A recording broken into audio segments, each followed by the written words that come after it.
Pada hari ini kita akan khusus memikirkan mengenai kunci daripada pembentukan karakter itu apa. Nah, kuncinya adalah di dalam grace. Nah, kalau kita belum bisa menangkap apa maksudnya grace, maka di dalam pertumbuhan kita selanjutnya kita tidak akan bisa seefektif mungkin bertumbuh. Sebab itu kita harus belajar dahulu kunci dari pelajaran ini. Kuncinya ada pada grace atau kasih karunia. Kita harus mengerti dulu apa itu grace, apa itu kasih karunia, bagaimana grace itu bekerja, dari mana datangnya dan sebagainya. Supaya kalau kita sudah bisa menangkap kunci daripada pelajaran ini, kunci itu dapat kita pakai selalu di dalam kita nanti bertumbuh di dalam karakter kita. Nah, saudara, kita sudah belajar bahwa kita telah diselamatkan. Bagi saudara-saudara yang sekarang mendengarkan firman Tuhan, saudara ingin belajar karena saudara sudah menerima Yesus sebagai Tuhan dan Juru Selamat saudara, dan saudara sudah mau bertumbuh di dalam Tuhan. Kita yang sudah menerima Yesus, kita tahu bahwa kita telah diselamatkan. Kita sudah lahir baru. Nah, tetapi kita harus mengetahui bahwa kelahiran baru ini hanya terjadi di dalam sepertiga dari hidup kita, daripada diri kita. Kita semua tahu manusia terdiri dari spirit, soul, and body. Roh, jiwa, dan tubuh. Pada waktu kita lahir baru, yang lahir baru itu adalah spiritnya atau rohnya. Rohnya baru.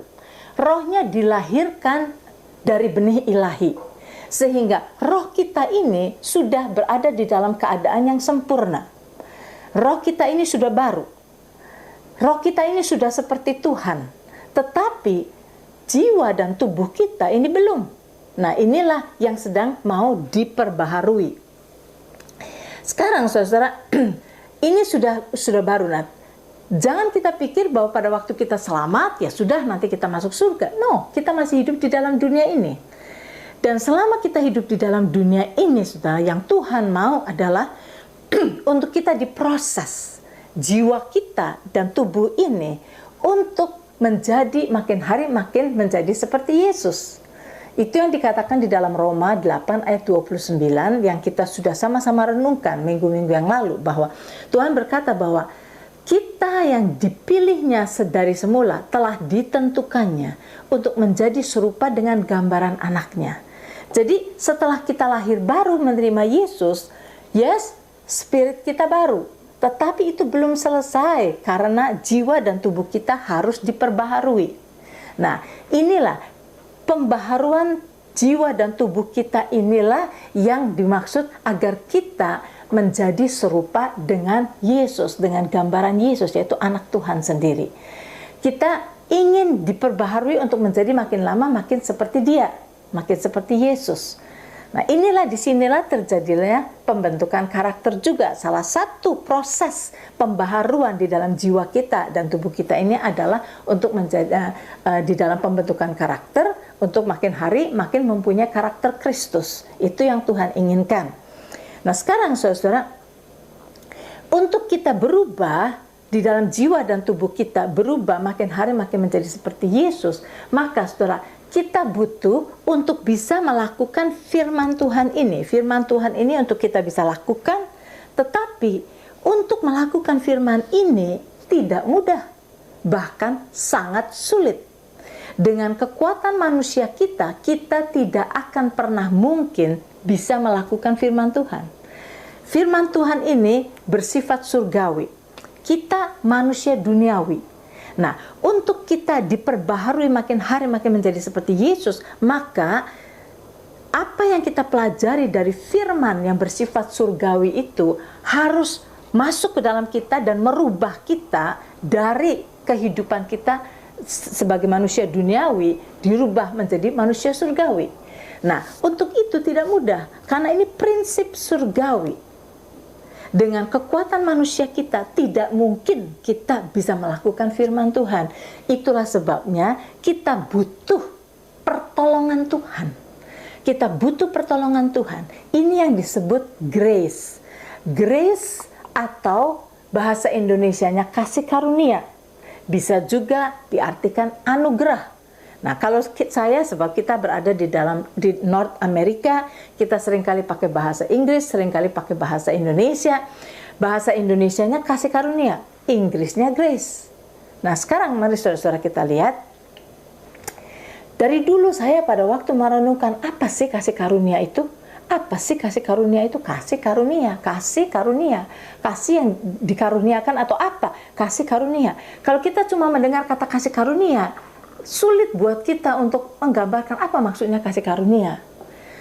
Nah, setelah saya pelajari dan kita melihat dari kata grace itu, mungkin lebih mudah untuk kita bisa cerna apa maksudnya grace.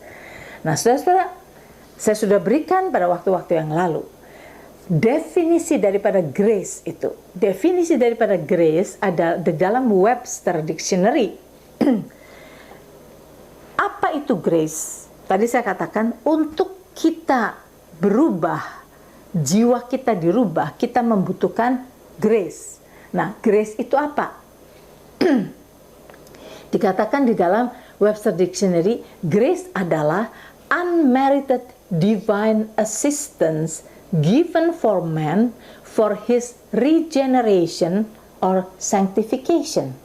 Sekali lagi, unmerited divine assistance given for man for his regeneration or sanctification. Nah, dari definisi ini saja kita melihat ada banyak kata-kata yang sulit. Mari kita lihat satu persatu. Grace adalah unmerited divine assistance. Oke, dari situ satu. Divine assistance berarti pertolongan ilahi atau berarti bantuan ilahi. Oke. Unmerited divine assistance. Bantuan ilahi yang kita tidak bekerja untuk mendapatkannya. Unmerited adalah kita diberi dengan cuma-cuma. Jadi ada pertolongan Tuhan yang tersedia, yang diberikan kepada kita secara cuma-cuma untuk kita. Given for man, untuk apa? Diberikan kepada manusia untuk apa? For his regeneration. Regeneration, untuk regeneration kita. Regeneration itu apa? Regeneration itu yang tadi saya katakan bahwa kita sedang diubahkan, diperbaharui, di-regenerate, diperbaharui.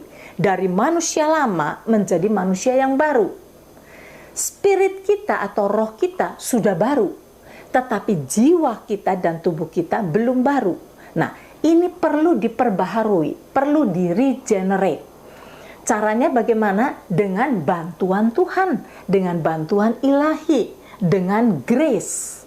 Jadi kalau saudara kita berbicara mengenai grace, mengenai kasih karunia, mengenai bantuan ilahi, ini sama. Maksudnya adalah grace itu pertolongan Tuhan, pertolongan ilahi. Jadi pertolongan Tuhan itu disediakan buat kita. Sudah tersedia buat kita. Setiap kali kita mau ambil pertolongan ilahi itu, kita bisa pakai pertolongan itu untuk perubahan kita, untuk regeneration kita, dan untuk sanctification. Apa itu sanctification? Sanctification adalah dipisahkan, di-separate. Sanctification. Mengapa kita perlu di-separate? Di-separate dari apa?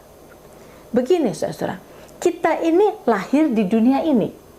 Nah, karena kita lahir di dunia ini, maka sejak kita lahir, kita sudah dimasuki sistem dunia ini. Cara dunia ini bekerja sudah masuk ke dalam diri kita.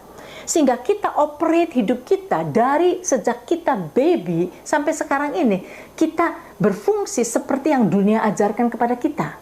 Nah, sekarang somewhere di dalam kehidupan kita yang sudah berfungsi dengan sistem dunia, dengan cara dunia itu, kita bertemu dengan Tuhan Yesus, kita terima Yesus, dan kita dilahirkan baru. Gitu kan? Kita diselamatkan, kita dilahirkan baru. Nah, pada waktu kita dilahirkan baru, spirit kita, roh kita baru. tetapi jiwa kita dan tubuh kita masih tetap berfungsi seperti yang dulu, seperti cara dunia. Nah, sekarang bantuan ilahi atau the grace of God itu, pertolongan Tuhan itu diberikan kepada kita supaya kita bisa hidup dengan cara surgawi, dengan cara Tuhan, dengan cara kehidupan yang baru, yang terpisah dari cara dunia, yang berbeda dengan cara dunia. Cara dunia, sistem dunia adalah self-centered, egois. Di dalam cara dunia, segala sesuatu yang kita mau lakukan, kita selalu berpikir untung rugi. Mana yang menguntungkan kita, mana yang merugikan kita. Kalau ini akan merugikan kita, kita nggak mau lakukan. Kalau ini menguntungkan kita, kita akan lakukan. Itu cara dunia itu selalu self-centered, egois. Centernya adalah diri kita sendiri. Tetapi cara Tuhan itu lain. Prinsip surgawi itu lain. Prinsip surgawi adalah kasih. Kasih. Nah, jadi saudara, untuk merubah cara kehidupan yang lama, yang diatur oleh sistem dunia ini, yang egois, yang selfish, berubah dengan cara Tuhan, itu kita membutuhkan pertolongan Tuhan untuk memisahkan cara hidup kita, dipisahkan dari cara dunia. Sanctification. Jadi bukannya berarti kita disuruh meninggalkan dunia ini, meninggalkan orang-orang dunia, bukan. Tetapi cara dunia dan cara Tuhan itu berbeda. Dan sanctification adalah proses di mana kita memisahkan diri kita dari cara-cara dunia ini dengan hidup dengan cara Tuhan. Seperti itu. Untuk kita bisa dipisahkan dari dunia ini, kita membutuhkan pertolongan Tuhan.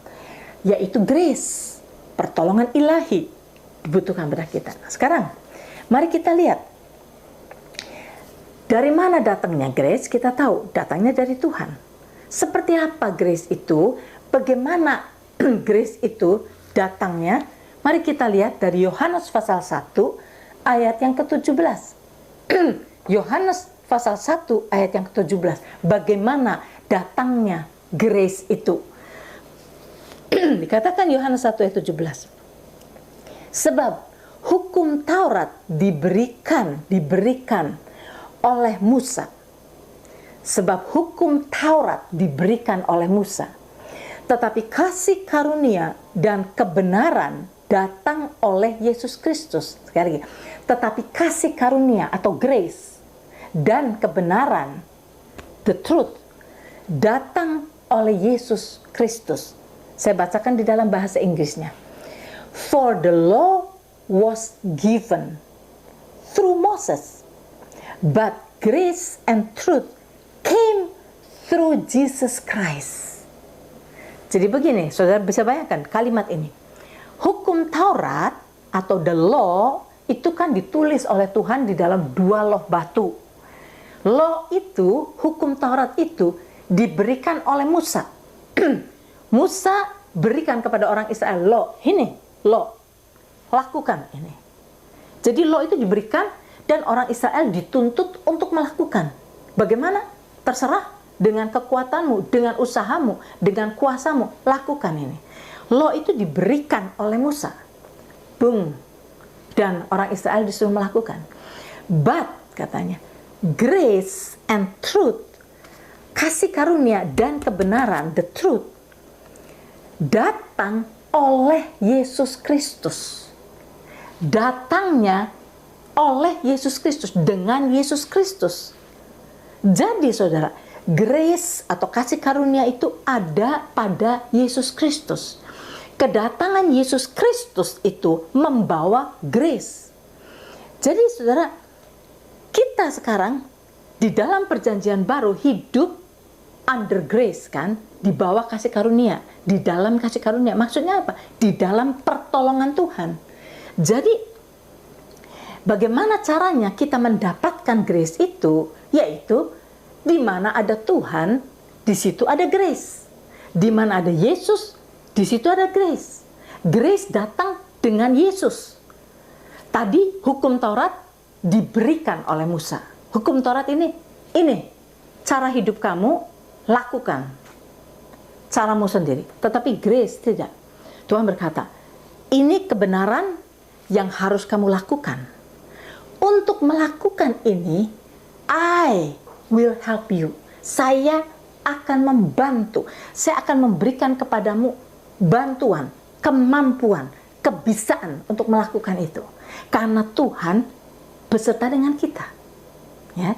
Jadi kalau Tuhan berikan grace, dan grace itu datang bersama-sama dengan Yesus, di dalam Yesus, lalu di mana, dan grace itu ada di mana sekarang? Grace itu, saudara, ada di dalam kita. Karena Yesus ada di dalam kita.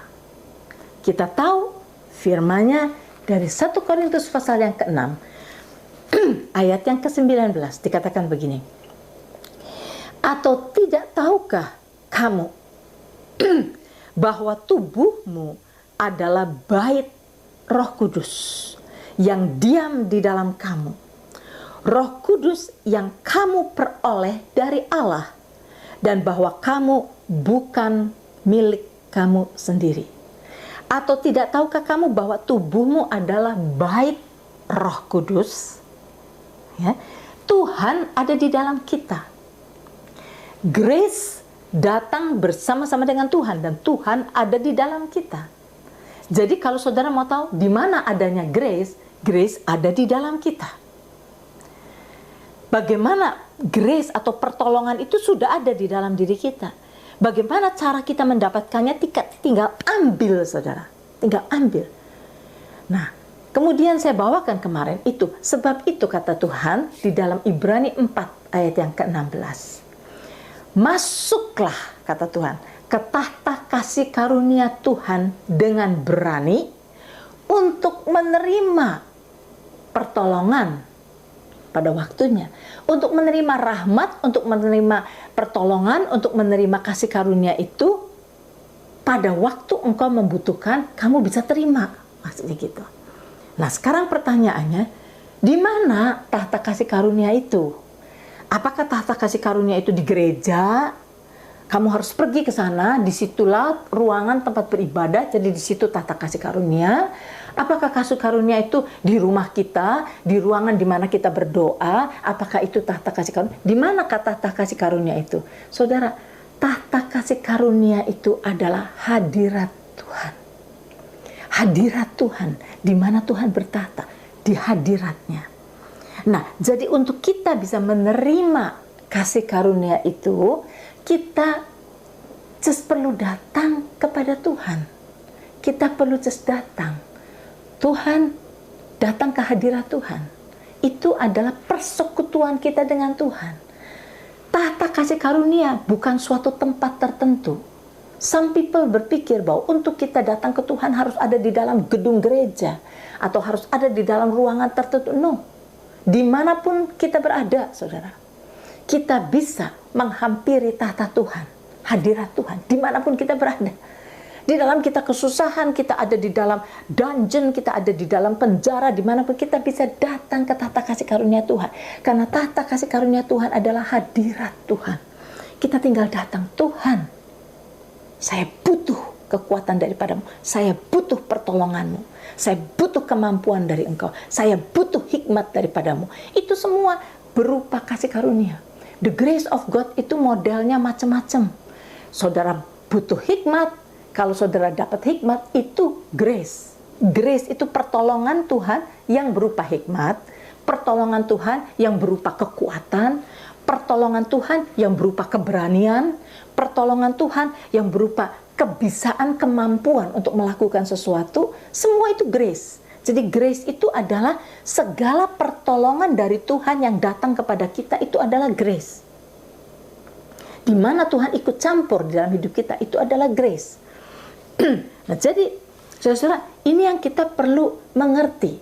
Nanti di dalam pertumbuhan kita, di dalam karakter, kita selalu butuh grace dari Tuhan, pertolongannya. Pertolongannya itu ada di dalam kita, karena disitulah Tuhan tinggal, yaitu di dalam kita. Nah, saudara-saudara, untuk lebih jelas saya ingin memberikan suatu ilustrasi kejadian nyata Yang saya pernah ceritakan mungkin di dalam kebaktian atau di mana, yang jelas saya pernah berbicara di radio mengenai ini supaya saudara bisa lebih lagi melihat bagaimana grace itu bekerja. Saudara mungkin pernah mendengar nama Corrie ten Boom. Corrie ten Boom adalah seorang Belanda yang saudara tahu akhirnya kehidupan dia dibuat suatu film dengan judul The Hiding Place. The Hiding Place. Nah, saudara mungkin pernah nonton film The Hiding Place. Saya nggak pernah nonton The Hiding Place, tapi saya dengarkan sendiri Corrie ten Boom di interview di 700 Club. Nah, saya dengarkan cerita dia sendiri dari mulutnya dia sendiri. Dia berkata bahwa, ya kita tahu dulu sebenarnya kita harus tahu siapa Corrie ten Boom. Corrie ten Boom adalah orang Belanda yang orang Kristen yang sungguh-sungguh taat kepada Tuhan, dan pada waktu dia hidup di zaman Hitler, itu dia berusaha menyelamatkan orang-orang Yahudi, menyembunyikan orang-orang Yahudi di rumahnya, sampai rumahnya penuh dengan orang Yahudi, di basementnya, di mana, di kamar, di mana-mana, dia sembunyikan sebanyak mungkin orang Yahudi supaya tidak dianiaya oleh tentara Hitler. Nah, dia berlama dia taking care orang-orang Yahudi itu, diberi makan di semuanya. Tapi kemudian kita tahu, ketahuan saudara. Akhirnya rumah itu digerebek dan papanya ditangkap, sisternya ditangkap, yang bernama Betsy, sisternya bernama Betsy ditangkap, dia Corrie ten Boom ditangkap, dimasukkan ke dalam concentration camp.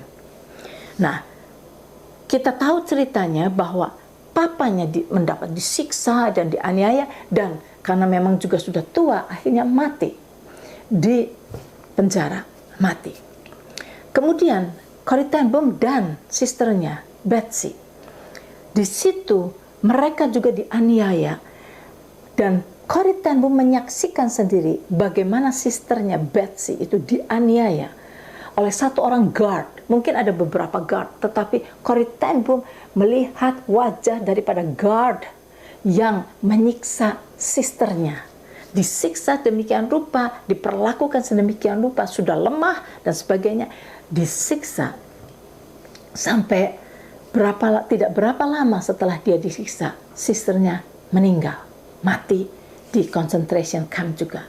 Dan sudah bisa bayangkan, Corrie ten Boom sendirian, dia di situ dengan pengalaman yang sangat pahit melihat papanya meninggal, sisternya meninggal, disiksa dan sebagainya. Dia ada di dalam concentration camp itu.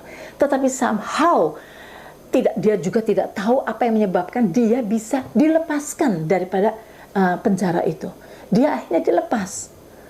Suatu keajaiban terjadi pada dia, dia lepas daripada penjara itu. Dia berjalan keluar dari penjara, dia pergi dan mulailah dia mengabarkan Injil. Dia mengabarkan Injil, dia menceritakan kesaksiannya, dia memberitakan firman Tuhan kemana-mana. Dia pergi dari tempat ke tempat, dia diundang oleh banyak orang, banyak gereja. Dia memberikan kesaksian, dia berkhotbah dan sebagainya. Sehingga berapa tahun kemudian, satu hari, pada waktu dia berkhotbah di satu gereja, saya lupa di mana, somewhere di Eropa mestinya, mungkin juga di Germany. Saya tidak ingat tempat persisnya, di Germany mungkin. Dia berkhotbah, persis dia berkhotbah di satu gereja besar, dia berkhotbah mengenai pengampunan. Dan kemudian dia khotbah, semua ayat-ayat dia tahu mengenai pengampunan. Setelah itu dia berkata bahwa sebab itu semua orang sebagaimana Tuhan telah mengampuni kita, kita harus mengampuni.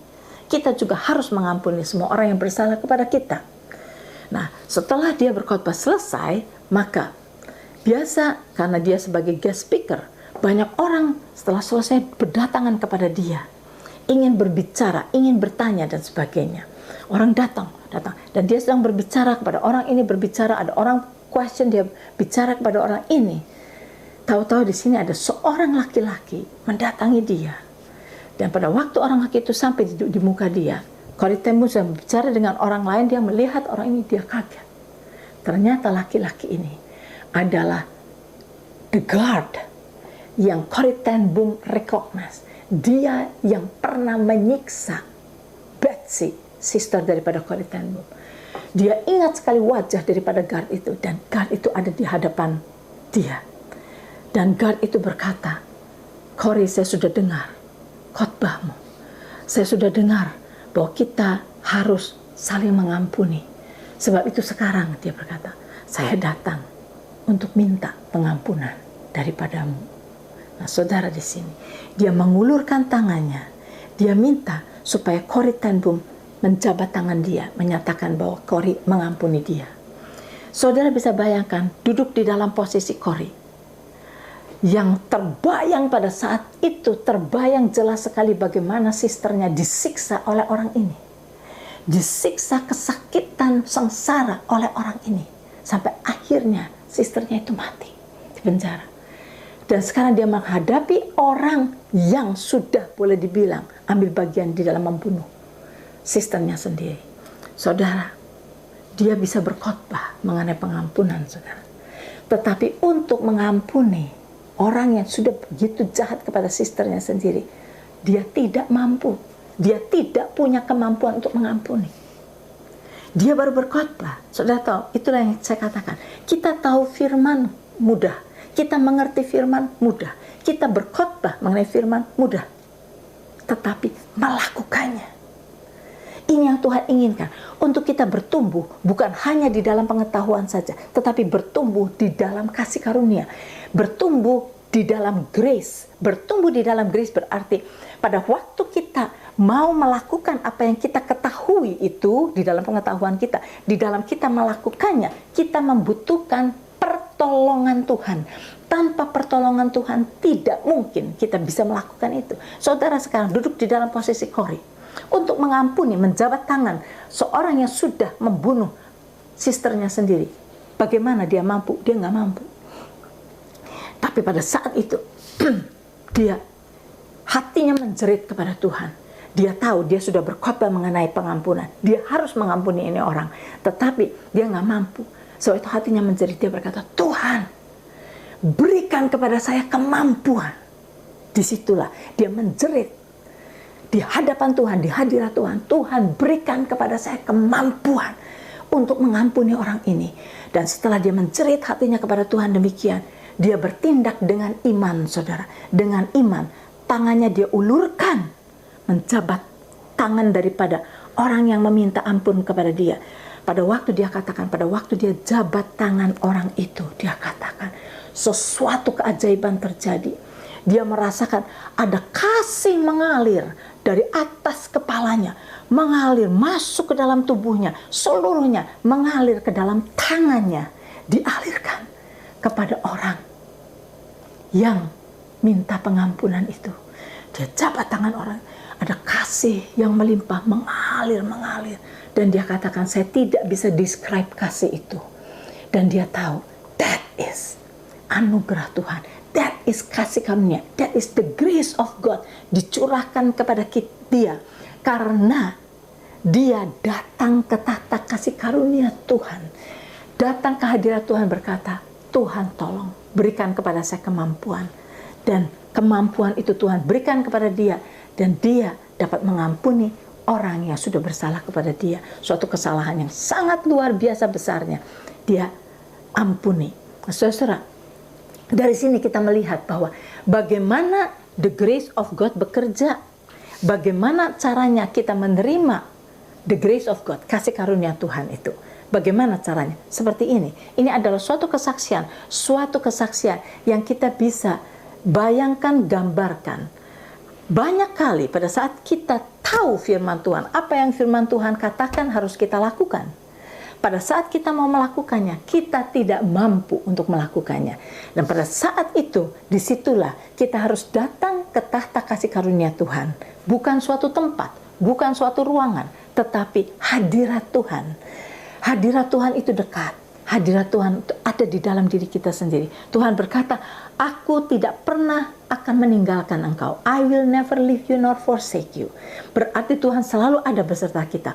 Tuhan selalu bersedia untuk menolong kita. Tuhan selalu bersedia untuk mengulurkan tangannya, memberikan kekuatan kepada kita. Sebab itu kita tinggal hanya berkata, Tuhan tolong. Seperti Corrie berkata, Tuhan tolong. Berikan kepada saya kemampuan. dan kemampuan itu datang pada saat dia bertindak dengan iman. Kemampuan itu terjadi. That is hidup di dalam kasih karunia. Biar saudara, setelah kita mendengar ini semua, saudara bisa berdiskusikan sendiri di antara saudara. Apa yang saudara dapat pelajaran dari kasih karunia itu, apa maksudnya? Tahta kasih karunia itu maksudnya apa? Saudara bisa mendiskusikan supaya ini lebih jelas lagi buat saudara. Dan minggu depan kita akan lanjutkan lagi. Sampai bertemu minggu depan.